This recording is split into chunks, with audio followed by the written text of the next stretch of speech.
Hello friends, welcome back to CSharp.net online training video series. This is part 3 of interface. In part 1, we discuss what is interface, how to implement interface, all the rule and regulations that we need to follow while working with interface. In part 2 of interface, what we discussed top 20 most frequently asked interview questions and answers related to interface. And this is part 3. And today I'm going to discuss how to use interface in C# application development with one real-time example, right? So we'll discuss how to implement interface in one real-time example. So before understanding how to implement one real-time example, so let us first discuss what is an interface. As we already discussed, an interface is a fully unimplemented class. Fully unimplemented class means it is used for declaring only abstract method. Inside an interface, you cannot declare any non-abstract method. Interface means all the member are going to be abstract, means as all the member are going to be abstract only, so we can also say that an interface is a pure abstract class. Pure abstract class means only abstract method you can define inside it. What is abstract method means? A method without body or a method without implementation is called as abstract method. Then who is going to provide implementation to all those abstract method? The child class of the interface, right? Implementation is going to be provided by the child class or struct who is inheriting from the interface. The class or struct which implements the interface must and should provide implementation to all of the methods that we declared inside an interface, right? This is what we already discussed. Now, today's main focus in real-time example. So let us understand one real-time example to understand the use of interface. See, if you are attending any interviews, then the interviewer might be ask you this question: what is the use of interface in real-time application? Or he might be asked you where you have used interface in your project if you are an experienced developer, right? Why? Because no application can be developed without interface. Interface is most thing, right? Without interface, it is not possible to develop any kind of a loosely coupled application, right? So this is the reason why they just want to know, interviewer wants to know whether you have any real-time experience or not, whether you are having fake experience or what. So that is to understand, to text your experience, to text your knowledge, you will ask this question. Let us understand this with one real time example. Suppose you are going to develop an application for a bank, and we know nowadays we can create or we can open different types of bank account. For example, we can create saving account, right? We can create current account, we can create a demand account, we can create loan account, etc. Right? So if we are going to a bank, then we can create or we can open these different accounts, right? And we already know the features and the services of these different types of account, right? What are the features and the services means? What are the functionality you can do with each of these bank? Functionality like deposit account, deposit amount, withdraw amount, check balance, right? So these are nothing but the functionalities provided by this account. So the now question is how we can implement this application. So we are going to develop one bank application where we will allow the user to create the following two accounts, right? I'm taking the example with these two. If you want, you can add a demat account, loan account, any other kind of account. So, but the implementation is going to be same, right? The process what we are going to follow, the process is not going to be changed, right? And in this example, I'm going to create two types of accounts. One is saving account and another is current account, right? And then each account, what I'm trying to do, I'm going to provide three different functionality, three different services I'm going to provide. What are the services? The services is deposit amount, withdraw amount, and a check balance, right? Now the question is how we can implement this, right? Today we have two different accounts. Tomorrow you might be at a demand account, you might be at a loan account, right? We need to think what is going to happen tomorrow, right? So with that keep in mind, we need to design the application. We need to design the application in such a way that the future changes, modification, right? should be accepted with minimal changes with our existing code, right? So if we want to achieve that, then what we need to do, how we can implement this? So first of all, we need to create one interface, right? And within that interface, we need to declare all these functionalities. Okay, let's say let us create one application and let us understand the step-by-step process. So I have created one application so far with the name bank application, right? To this bank application, what I'm going to do, I'm creating one interface, right? So you can search for interface. So you can see this is interface, right? I'm providing the name as ibankaccount.cs. So I'm creating one interface, right? Within that interface, what I'm going to do, I'm copy pasting this code, right? So this is nothing but you can see I'm creating one interface, right? And within that interface, what I'm doing, I'm declaring three methods. One is deposit account, taking one in decimal parameter. So whatever amount you want to deposit, you need to call this deposit amount method by passing that amount. If the amount is successfully added, then it will return true. Withdraw amount, again, we are calling this withdraw amount method by passing the amount value. And whatever amount we are passing, we need to add that amount to the account balance. And if the amount is successfully added, then we need to return true. Check balance means so we just need to call this method to know what is the available balance or what is the available amount of the account holder. So these three functionality we are going to implement, right? So then what do I need to? So today we are going to create two different accounts. So what we need to do? We need to create two different classes. One is for saving account, one is current account, right? Tomorrow you need to add another account. You need to create another class for the same, right? So now what we need to do? We are going to create two accounts, right? So two account means we are going to create added two classes, one class for saving account, another class for current account, right?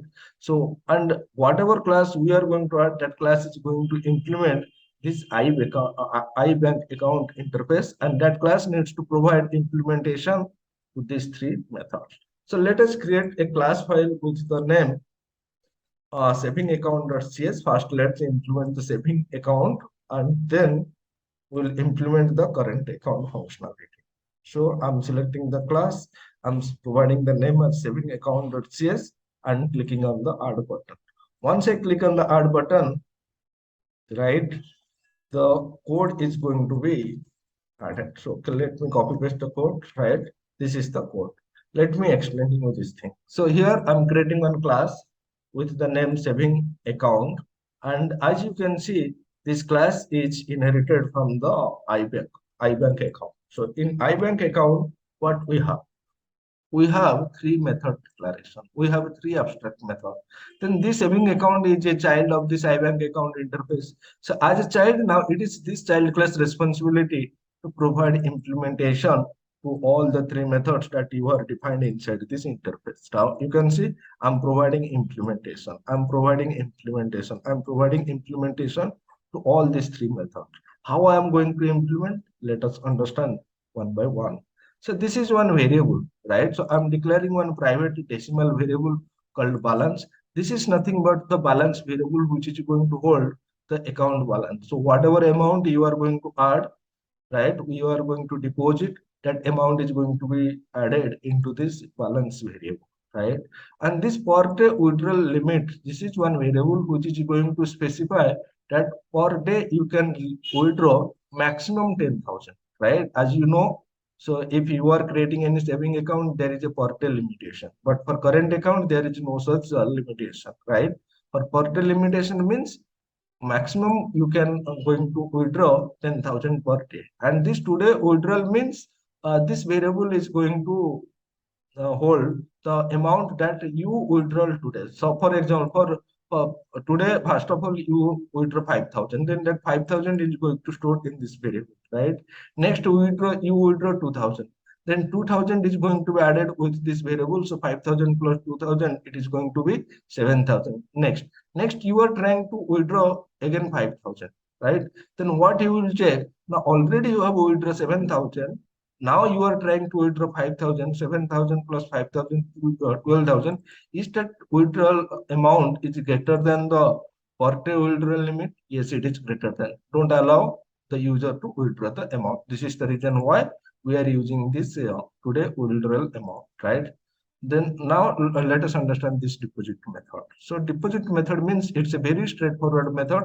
What this method is doing is, as a user, we are creating a saving account object and we are calling this method by passing the amount that we want to add, right? So whenever we are suppose we are passing 5,000, right? Initially, when this variable is created, that amount balance is 0. You are passing 5,000 means 5,000 plus balance is 0. 0 plus 5,000 will be stored inside this balance variable. And once it is stored, so it is going to print two message. You have deposited 5,000, your account balance is 5,000. Again, you are passing, calling this method by passing 7,000. So previously you passed 5,000, this balance variable hold 5,000. Now you are passing 7,000, 7 plus 5,000 equals to 12,000. So here it will display, you have deposited 7,000, your account balance is 12,000, right?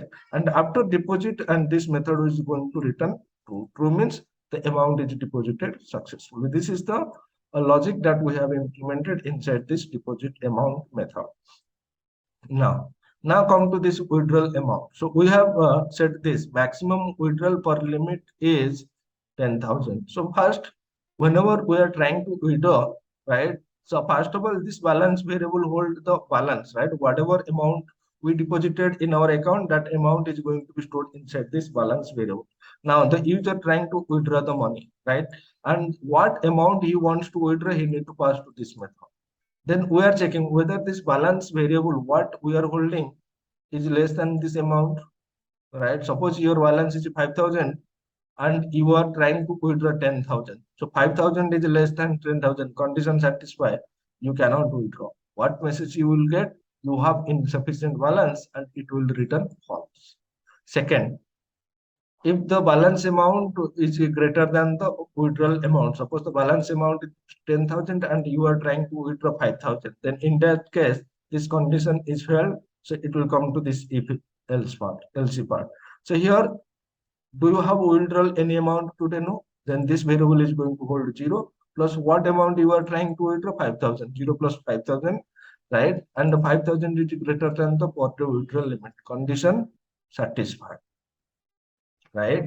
So condition satisfy means so condition failed because 5,000 cannot be greater than 10,000. So in this case, this else part is going to be executed. So in this case, what generally will do, whatever amount we have in the balance variable, will minus that with this amount, incoming amount, and then what amount we withdraw, that will add it with this variable, and then we'll show this message that you have successfully withdrawn this amount and your account balance is 5,000, and then we are just returning true. So this is the logic that we have implemented to withdraw the amount, right? Now the check balance is very straightforward. So whenever we are calling this method, whatever available balance we have in this balance variable, that value we are simply returning. So this is how we implement the saving account functionality. Now what I'm going to do, I'm creating another class with the name current account. Let me add a class file directly. So what I'm providing the name as a current account.cs, right? Once I add the class file, let me copy paste the code and then I will explain you the code. So I have copy paste the code, right? This is the logic. So in this case, there is no withdrawal limit, right? So as you say in our previous example, there is withdrawal limit. So we have created these two variables to implement our business logic. But for current balance, there is no withdrawal limit. So I do not require those two variables. I simply require this balance variable, which is going to hold the balance amount. The deposit amount functionality is exactly same as the saving bank deposit amount functionality. What this functionality means, whatever amount we are trying to deposit, we are just adding that amount with this balance variable. After adding, we are printing two messages. You know what amount you have added and what is your current account balance, right? And after that, we are just returning that amount is added successfully. Coming to this withdrawal amount, so what I'm checking whether this available balance is less than the amount, right? If it is not less than, then you are going to get this message. If available balance is greater than the amount you are trying to withdraw, then in that case this condition fails and it will come to this else part. And from the else part, what he will do, he will deduct the amount from the balance variable. After deducting, he will print these two messages that you have successfully withdrawn some amount and your current account balance is this, and then it will return true. And then this check method is there, check balance functionality is there. This is exactly same as the saving bank check balance functionality. It simply return the balance value, right? Whatever amount is available in your balance, that it will return. So this is how we are implementing our bank program, right? Now what I'm going to do, I'm going to implement the main method, right? Main method means this is nothing but your user class, right? So now the user trying to perform different kind of operations. First of all, what he is going to do, he is going to create a account, right? He is going to create a bank account of saving type. So saving account, so he's creating an instance, storing that instance in the saving account reference variable, right? So this is your parent class reference pointing to the child class instance, right? So using this account, so what I'm doing, I'm calling this deposit amount method two times. First time I'm calling this method by passing 2000. Second time I'm calling this method by passing 1000. That means as it is a saving bank account, so this deposit method of the saving bank account withdraw, then this deposit method is going to be called. First time you are passing 2000 means in this balance variable that 2000 is going to store. Again, I'm passing this method by passing 1000 means again that 2000 is previously plus again 1000. That means 3000 is going to store inside this balance variable, right? Then what I'm trying to do, I'm withdrawing 1500. So once I withdraw 1500, that means 3000 minus 1500. What is the amount? That 1500 is going to be available. Again, I'm trying to withdraw 5000. So in this case, you have insufficient fund, right? So when you are trying to withdraw again, so at that time you will see that this insufficient, you have insufficient balance, this message you will get, right? Then I'm calling this check balance method to know what is my current account, what is my saving account balance. The same functionality I'm also going to do with my current account, that, right? So I'm creating an instance of a current account, then I'm storing that reference inside this parent class reference variable. I'm calling this deposit method two times, right? So 1500, 500. Then I'm calling this withdrawal method uh, two times by passing 2600 and 1000. Then I'm checking what is my current account balance, right?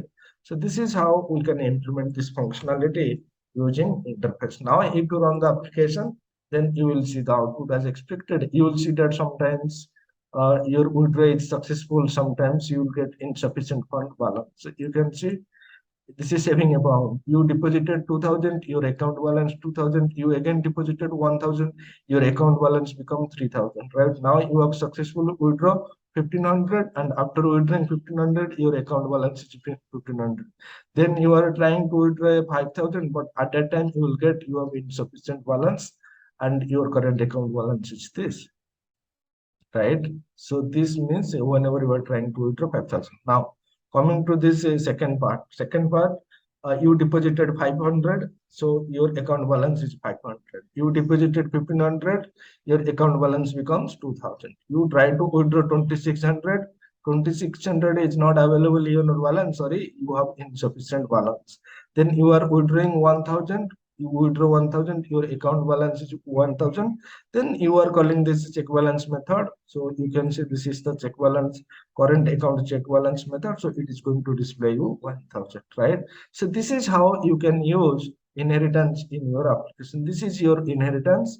As part of inheritance, you are only able to declare abstract method. So by default, so here we are declaring this as a boolean and withdraw, boolean deposit, decimal withdraw, right? Return type, method name, and the parameters. But whenever compiler see this as public abstract boolean deposit, public abstract boolean withdraw amount, public abstract decimal check balance. So by default, the interface member are going to be public and abstract. So this is how you can implement your real-time application. In this case, this is the iBank account interface, and that interface is going to be implemented by the saving account and this current bank account. Now, tomorrow a new tomorrow a new class implement. Tomorrow you want to create a new bank account, right? Demand account.